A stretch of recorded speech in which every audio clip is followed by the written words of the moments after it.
O Legado de Pitágoras. Versão brasileira, Som de Veracruz Studios. Distribuição Sinapse. Larsa, uma cidade ao sul do Iraque, um dia foi um lar de civilização mesopotâmica em desenvolvimento. Em 1923, vários tabletes de argila datados da era babilônica foram encontrados aqui. Um dos tabletes de argila incluía uma série de números misteriosos. Pitágoras e outros.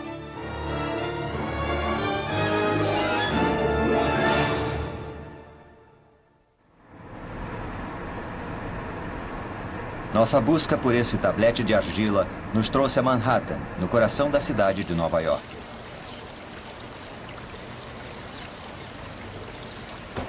A Universidade de Colômbia é uma instituição com séculos de existência e com longa tradição intelectual. A universidade é particularmente orgulhosa de sua biblioteca, que consiste em mais de 6 milhões de livros. Muitos materiais raros contendo informações valiosas são guardados aqui. O que nos trouxe aqui foi um registro feito pelos babilônios sobre matemática.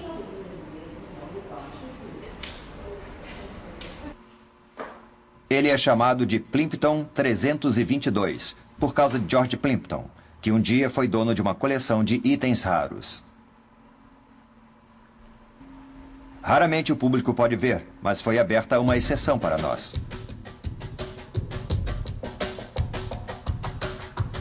Ele foi criado há 3.700 anos pelos babilônios. Não é sabido ao certo onde esse tablete foi encontrado. Não se sabe de onde ele veio. A maior parte dos tabletes babilônicos foram trazidos por pessoas que os roubaram de algum lugar. Não se sabe de onde veio o Plimpton 322. É de algum lugar ao sul do Iraque. Mas, mais que isso, não se sabe.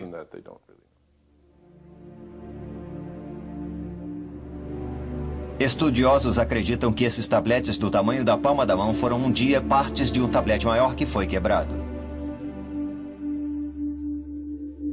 O tablete tem 4 colunas com números escritos no antigo sistema de escrita conhecido como cuneiforme. Quando essa pedra foi encontrada, estudiosos acharam que podia ser uma pedra mantida por um mercador.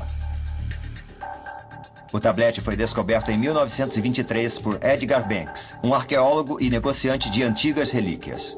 Foram necessárias 2 décadas para que finalmente se entendesse seu conteúdo. Que segredos guardam esses números?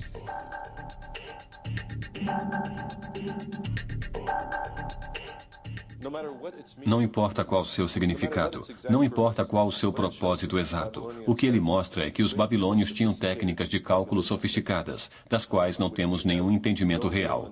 Em outras palavras, há uma parte escondida da matemática babilônica. Não fazemos ideia do que um matemático na Babilônia diria a outro quando não estava escrevendo algo em seus tabletes. É uma tela em branco, por assim dizer. É um mistério. O Plimpton 322 é muito sofisticado, não importa qual o seu propósito. Ele mostra que eles sabiam muito mais do que imaginamos que eles soubessem.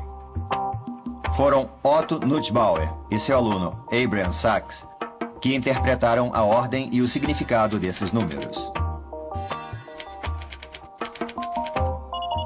Eles descobriram que quando elevam 169 e 119 ao quadrado, respectivamente, eles formam a base e a hipotenusa de um triângulo reto. Os outros números também seguem a mesma regra.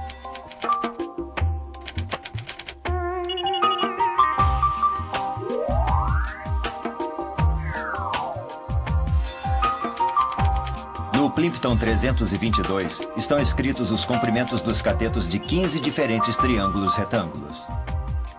Eles são os triângulos retângulos que vemos no Teorema de Pitágoras.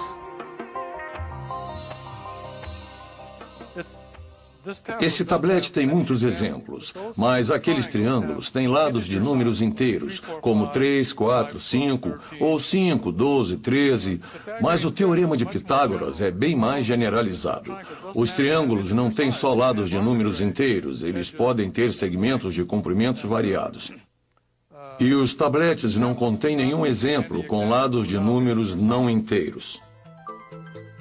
O quadrado da hipotenusa de um triângulo retângulo é igual à soma dos quadrados dos catetos.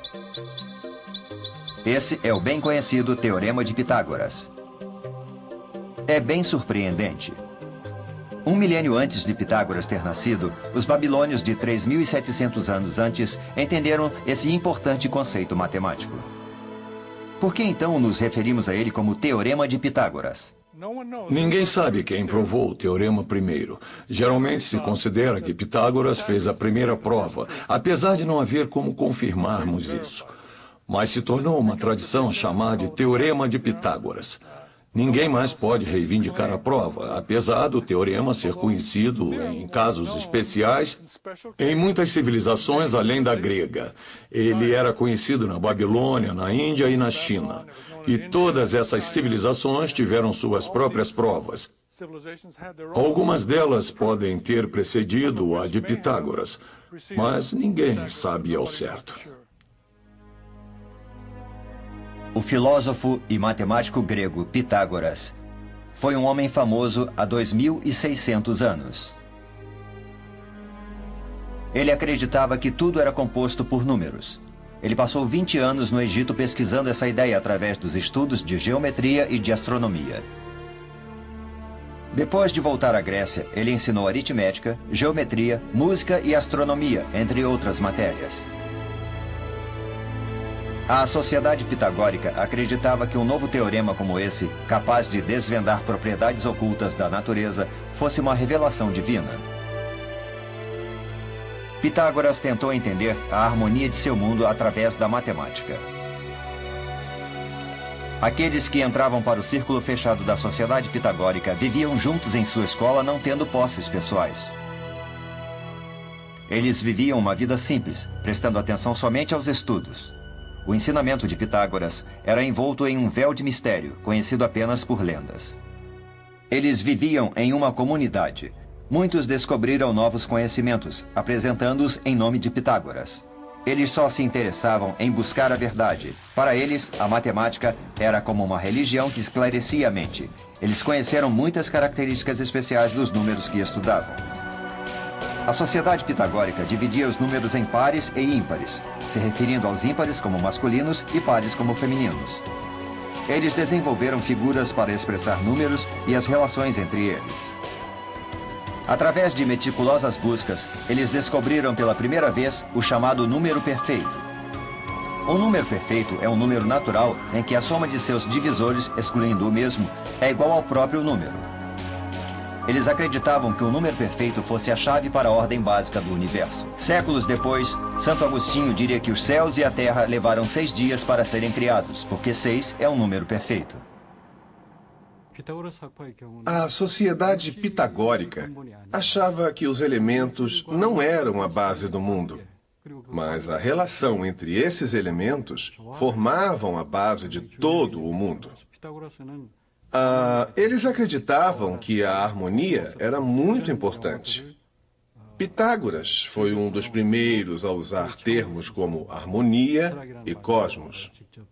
Ele também deu nome à filosofia. Ele disse que a relação entre os elementos era feita na harmonia e que ela regia os números e a música. Ele via uma relação entre todos eles. Ele achava que os números expressavam a harmonia e, subsequentemente, explicavam todas as coisas. As histórias sobre Pitágoras são quase míticas, cobertas por mistérios ao longo do tempo. Ele olhava o padrão do piso de mármore no templo e descobria a profunda ordem dos triângulos retângulos.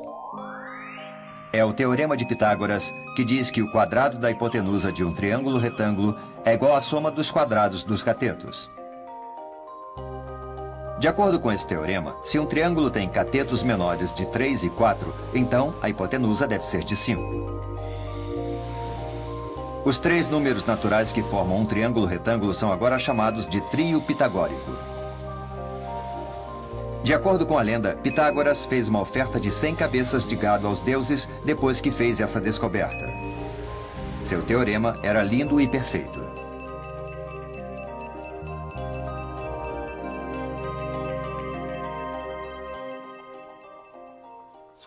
Por causa de Pitágoras, acreditamos que a matemática ocidental começou na Grécia. A lógica estava no centro da matemática grega. Eles usaram a lógica para provar coisas com figuras e foi assim que consolidaram o seu conhecimento do mundo. Muitas pessoas sabiam dessas coisas por experiência própria. As pessoas sabiam pela vivência que os lados de um triângulo eram 3, 4 e 5. Mas ele provou em um teorema que A ao quadrado mais B ao quadrado é igual a C ao quadrado. Isso se aplica em todos os casos de um triângulo retângulo. E foi com esse conhecimento que ele sintetizou muitas informações. A matemática dos triângulos retângulos, junto com o teorema de Pitágoras, formou a base da geometria da Grécia Antiga e até a base de sua civilização. Os templos gregos eram lindos e maravilhosos, construções que revelavam sutilmente a geometria que eles amavam. Esse imenso anfiteatro foi criado de acordo com o equilíbrio adequado e a razão harmoniosa. É incrivelmente bonito porque a razão dá um senso de estabilidade a ele. Um tijolo que parece não intencional esconde um segredo, enquanto um pilar esconde uma verdade matemática. Entre eles, podemos encontrar uma proporção áurea, que os antigos gregos chamavam de razão mais perfeita e mais harmoniosa. Para chegar a ela, você divide os lados de um quadrado em quadrados iguais e põe um quarto de círculo dentro de um deles. Daí você produz um ponto na linha base. Ela tem a razão de 1.618:1, que é conhecida como a proporção áurea. O piso e as laterais do Partenon têm retângulos que seguem a proporção áurea. Na famosa Vênus de Milo, você pode ver uma proporção áurea que é considerada a mais estável e bela.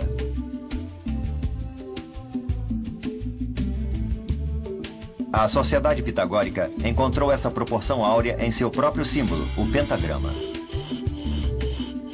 As linhas diagonais de um pentágono formam uma estrela com outro pentágono dentro dela.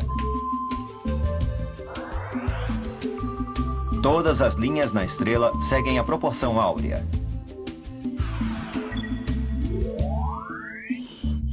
O pentagrama da Sociedade Pitagórica era considerado a figura mais bonita que existia.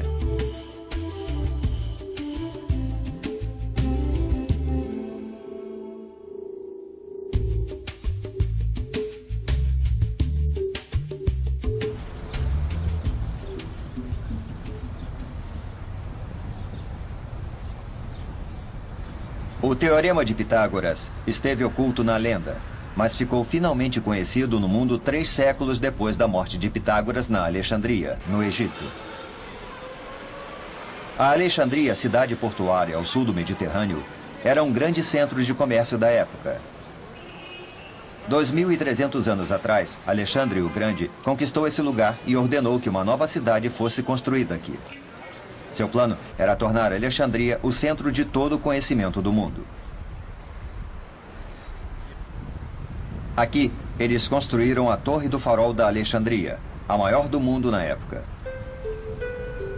Apesar do farol ter desaparecido, ele ainda é considerado uma das 7 maravilhas do mundo antigo, junto com as pirâmides do Egito. Um observatório no topo dava vista para o vasto Mediterrâneo, de onde as pessoas podiam vê-lo a quilômetros de distância. A luz do farol podia ser vista de 43 quilômetros dentro do mar. O farol era um guia para navios no Mediterrâneo. Ele também pode ter atraído estudiosos com livros a bordo de suas embarcações, adicionando conhecimento ao depósito de informações da Alexandria. O conhecimento de todo mundo se acumulava na biblioteca da Alexandria. 2.300 anos atrás, a biblioteca da Alexandria era a maior do mundo. Ela continha até um museu. 4 séculos depois, no entanto, ela foi incendiada durante a Guerra Civil. Em 2002, a Unesco e o governo do Egito reabriram uma nova biblioteca para trazer de volta a glória da antiga. 2.300 anos atrás, o conhecimento de países que faziam comércio no mar Mediterrâneo era reunido aqui na Biblioteca da Alexandria, permitindo a integração do conhecimento grego da matemática, da ciência e da filosofia.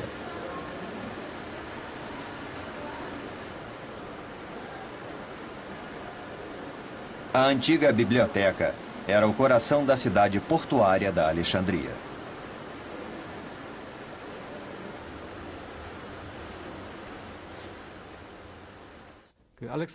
Alexandre morreu jovem e a dinastia ptolomaica começou a comandar o Egito. Esses governantes macedônios do Egito ordenaram a reunião de toda a preciosa informação do mundo para ser guardada na biblioteca da Alexandria. Eles coletavam livros preciosos dos navios que chegavam ao porto, junto com os livros de Atenas, do mundo árabe e do resto do Egito. Eles buscavam manter os originais e devolviam cópias aos donos. Em alguns casos, simplesmente compravam os livros, mas em outras vezes eram tirados à força.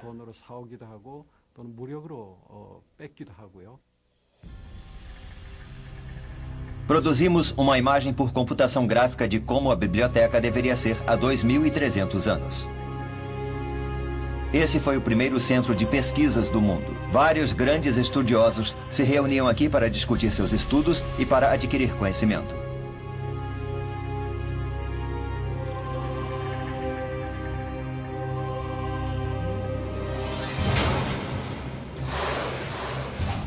Nos depósitos, rolos de papiros egípcios eram mantidos. Na época, dizem que havia entre 200 e 500 mil rolos de papiro mantidos lá. Em tal escala, podia ser verdade que todo o conhecimento do mundo na época estivesse guardado lá. Um dos estudiosos renomados que vinha aqui era Euclides, uma figura importante no desenvolvimento da geometria.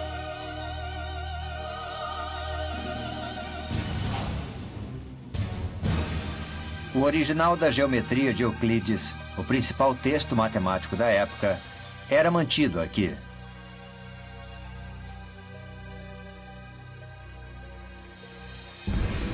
Durante algum tempo, esse foi o segundo livro mais lido depois da Bíblia.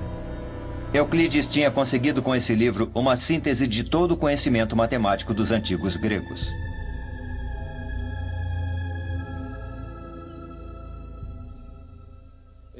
Em Euclides, ele começa com declarações muito elementares. No final, ele está falando sobre coisas muito complicadas que não são óbvias intuitivamente, mas por causa da argumentação, sabe-se que são verdadeiras. É uma estrutura bonita e interessante, na verdade.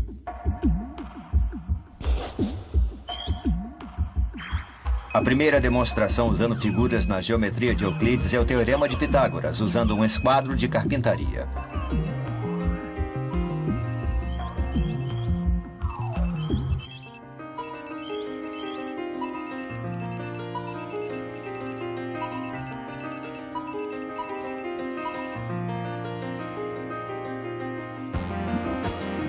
Há várias formas de se provar o Teorema de Pitágoras.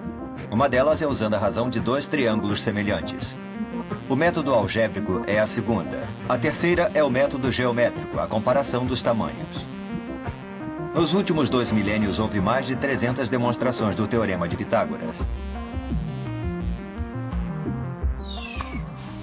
Não foram só matemáticos que provaram o teorema.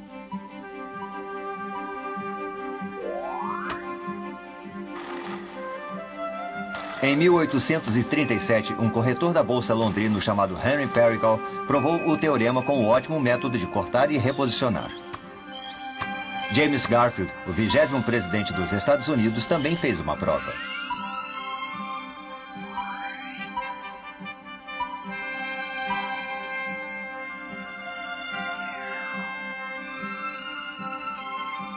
Por que tantas pessoas nos últimos milhares de anos provaram esse teorema de tantas maneiras diferentes? O teorema é bem fácil de se expor, e seu resultado é surpreendente. O fato de, em qualquer triângulo retângulo, a soma dos quadrados dos catetos ser igual ao quadrado da hipotenusa. Então, por ser tão simples de se entender, não é surpresa que muitas pessoas queiram saber como prová-lo. Na matemática, as provas são o caminho que os viajantes perseguem para chegar ao seu destino. Pessoas com o mesmo destino podem tomar caminhos diferentes. Mas há uma condição. O processo de chegada na prova deve ser claro e lógico. Sem provas, as pessoas não acreditam em nada. Os humanos separam o certo do errado, mas o certo deve ter bases nas quais se possa acreditar. As bases são as provas. Como a justiça mantém uma nação, as provas fornecem as bases para a matemática. As provas tornam a matemática bela e tornam a vida do matemático significativa. Pitágoras, um dia, descobriu algo que não queria descobrir. Na época, as pessoas só usavam números naturais, os números inteiros positivos, como 1, 2 ou 3. Ou usavam frações, que são a razão entre dois números naturais. Na sociedade pitagórica, acreditava-se que qualquer número podia ser expressado como a razão de dois números naturais. Mas eles descobriram que a diagonal de um quadrado com lados de comprimento iguais a 1 não pode ser expressada como uma fração, baseada em um número inteiro. O comprimento dessa diagonal era um radical que começava com 1.414 e com dígitos infinitos e marcava a descoberta dos números irracionais. Essa descoberta não intencional causou um pouco de confusão. Eles acreditavam que todas as verdades do mundo podiam ser explicadas por números, mas esses números irracionais sacudiram o núcleo de sua fé. Sua existência deixou Pitágoras profundamente perplexo. Ele os chamava de Alagon, que significa algo que não se pode dizer. Os números irracionais se tornaram segredos que os seguidores de Pitágoras deveriam levar para o túmulo.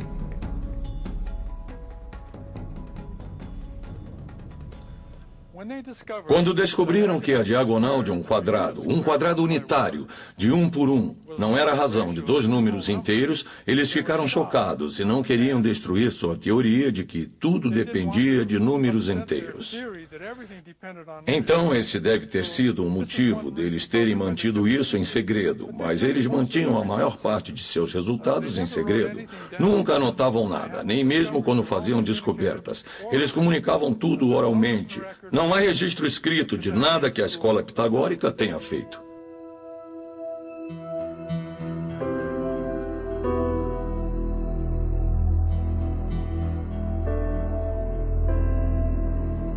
Mas nenhum segredo pode ser mantido para sempre. Para Hipaso, um estudioso pitagórico, foi uma descoberta surpreendente saber de números que não eram formados por números naturais definidos. Graças a ele, o segredo não foi guardado. De acordo com a lenda, Hipaso quebrou as regras da sociedade secreta de Pitágoras e revelou a outros a existência dos números irracionais. Ele era como um câncer que ameaçava aquela sociedade. Se a verdade desses números irracionais inexplicáveis fosse conhecida pelo mundo, eles temiam que isso pudesse destruir a base da sociedade pitagórica e sua crença de que os números eram a realidade máxima.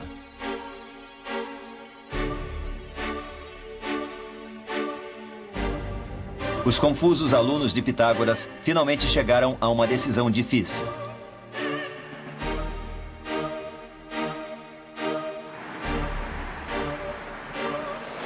No dia seguinte, antes que todos acordassem, os alunos foram para o mar com Hipaso.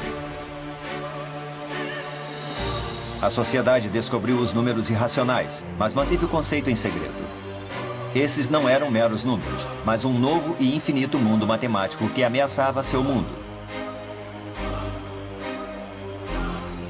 e Pazo foi sacrificado no mar Mediterrâneo.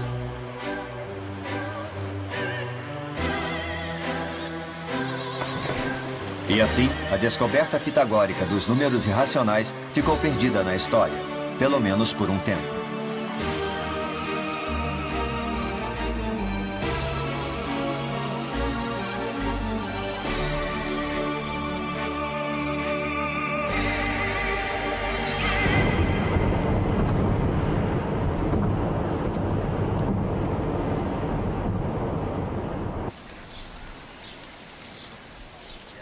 Há quanto tempo as pessoas souberam da existência dos números irracionais que não podiam ser expressados por números naturais?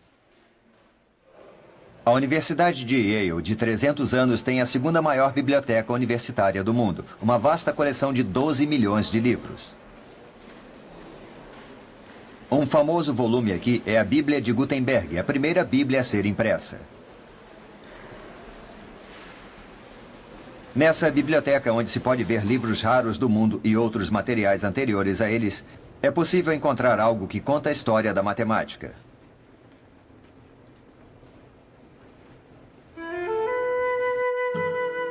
Esse é um tablete de argila da Babilônia, chamado de YBC 7289.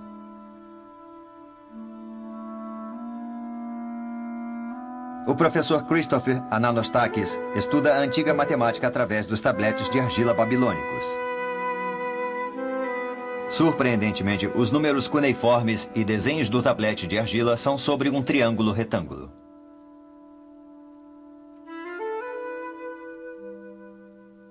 É bastante interessante porque, afinal, o Teorema de Pitágoras era conhecido 1000 anos antes de Pitágoras. Eles eram gênios, eu acho. Eles eram muito bons. E nós ainda os admiramos.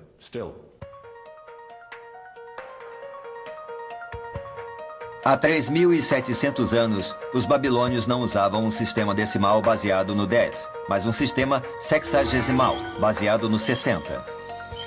Se você decifrar os números desse tablete, vai ver 1, 24, 51 e 10.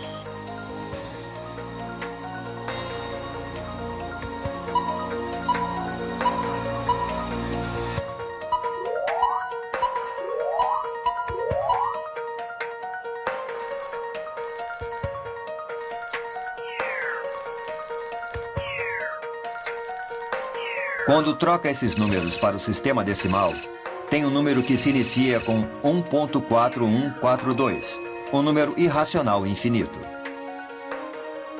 Ele é mais conhecido hoje como a raiz quadrada de 2. Os babilônios conheciam o número irracional da raiz quadrada de 2, também chamado de radical 2, há 3.700 anos.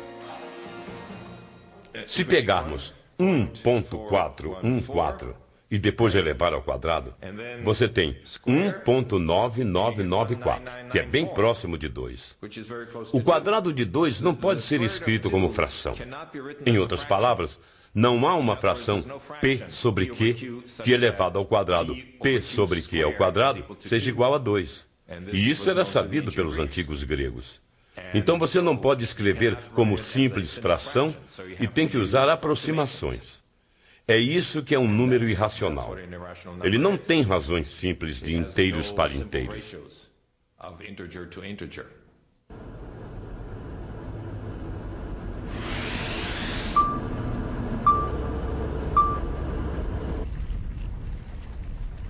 O desafio humano de buscar o final dos números irracionais infinitamente longos começou tempos atrás. Essa é a ilha italiana da Sicília, no meio do mar Mediterrâneo. Siracusa é um ponto turístico popular localizado ao leste da Sicília. Ela foi lar do histórico matemático Arquimedes, famoso por correr nu pela cidade depois de descobrir o bastante conhecido princípio de Arquimedes, enquanto estava em sua banheira. Em 1965, a construção de um hotel no centro da cidade atraiu a atenção do povo de Siracusa. Na época, uma tumba foi encontrada. Pensam ser a tumba de Arquimedes. O terreno da tumba ainda está bem preservado na frente do hotel. A busca por objetos deixados para trás por Arquimedes há 2.200 anos ainda continua.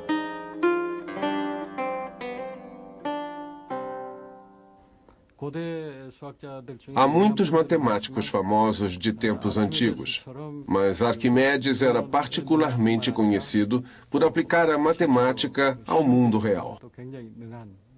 Sua filosofia do conhecimento prático foi levada para outras gerações, incluindo grandes pensadores como Leonardo da Vinci e Isaac Newton. Eles entenderam os elementos e o espírito da matemática.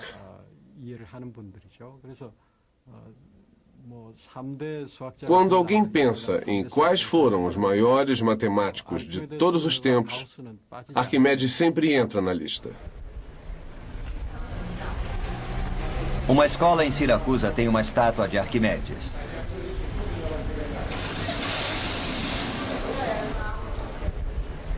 Ele foi um grande técnico que descobriu o princípio da alavanca.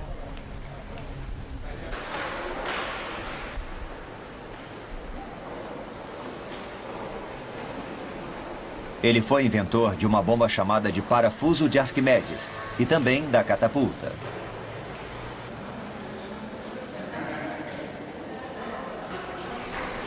A motivação por trás dessas criações era seu interesse na matemática.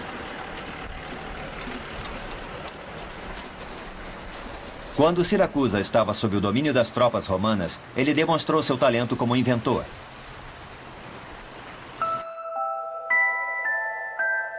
Até sua morte, Arquimedes se dedicou à geometria, esperando descobrir toda a verdade escondida nos círculos e nas esferas.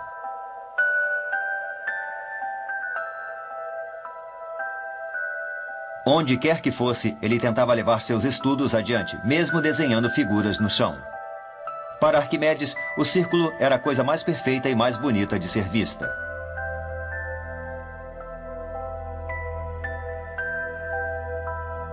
Achava-se que as características da esfera, pensadas como um círculo tridimensional, trariam um entendimento total do Sol e da Lua. Para Arquimedes, o círculo e a esfera eram as chaves que escondiam um mundo de mistério.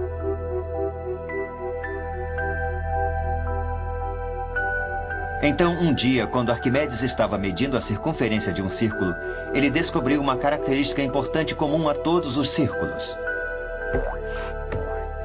A circunferência de círculos era um pouco mais do que 3 vezes o comprimento de um diâmetro. Mais precisamente, a razão era de 3,14, um número que conhecemos como π. Para as pessoas daquele tempo, o π era um conhecimento útil para medir o quanto uma carruagem tinha se movido ou a quantidade de madeira necessária para uma construção. Arquimedes queria determinar o valor exato de π.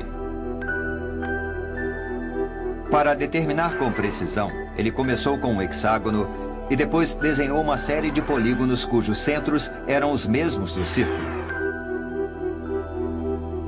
Quando chegou aos polígonos com 96 lados, ele descobriu que π era mais do que 3,14 e menos que 3,142, porque o círculo era maior que o perímetro do polígono inscrito dentro dele, mas era menor que o perímetro do polígono ao redor do círculo.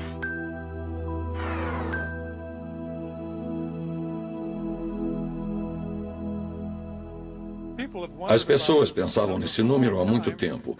Essa razão é um pouco mais que 3. 3,14, 15 e daí por diante. E é natural que as pessoas digam, que número é esse? Os pitagóricos queriam saber, esse é um número racional? Não é um número racional, mas não é fácil provar que não é um número racional. Arquimedes realmente deu uma contribuição muito importante para a matemática quando mostrou que esse número π também ocorre quando você calcula a área de um disco circular.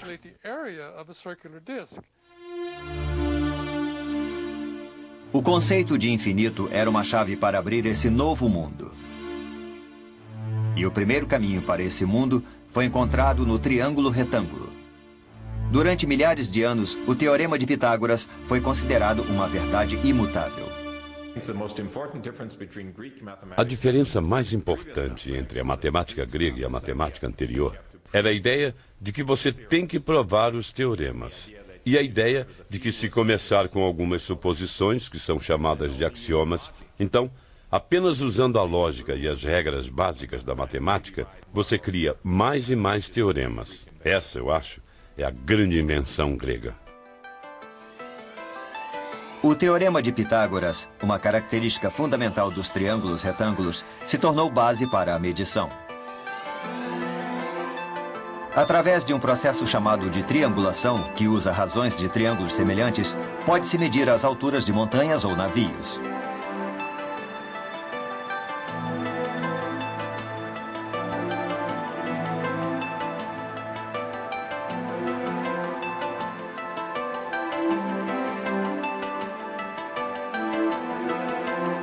O Teorema de Pitágoras é um conceito relacionado a uma figura bidimensional, mas é usado para medir a distância entre pontos em um espaço tridimensional.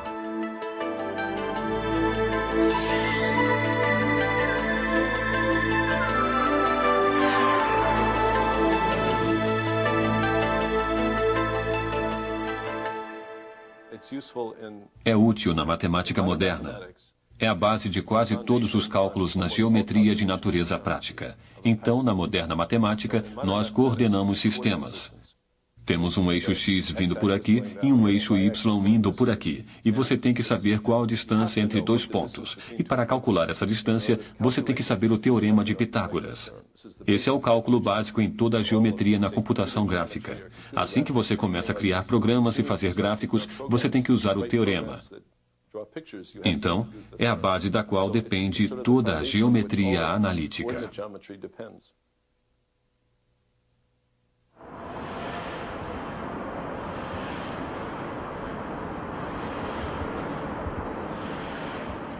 Então, esse Teorema de Pitágoras é o verdadeiro em todos os casos e espaços? Deixamos a sala de aula e trouxemos o triângulo para um grande espaço do mundo real para demonstrar sua exatidão.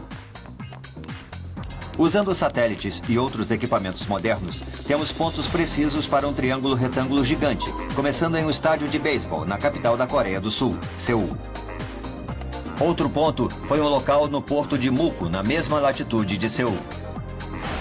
O terceiro e último ponto foi uma praia ao longo do rio Kumgang, que fica na mesma longitude de Seul.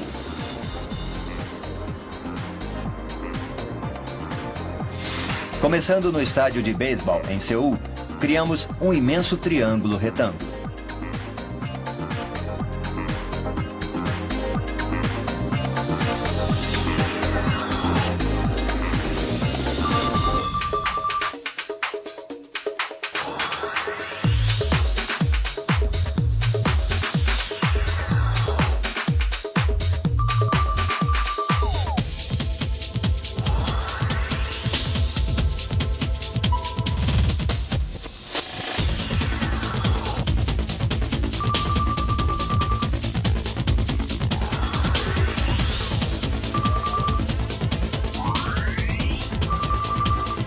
Os comprimentos dos três lados desse triângulo foram calculados usando o Teorema de Pitágoras. De acordo com o teorema, o quadrado da hipotenusa desse triângulo retângulo deve ser igual à soma dos quadrados dos catetos.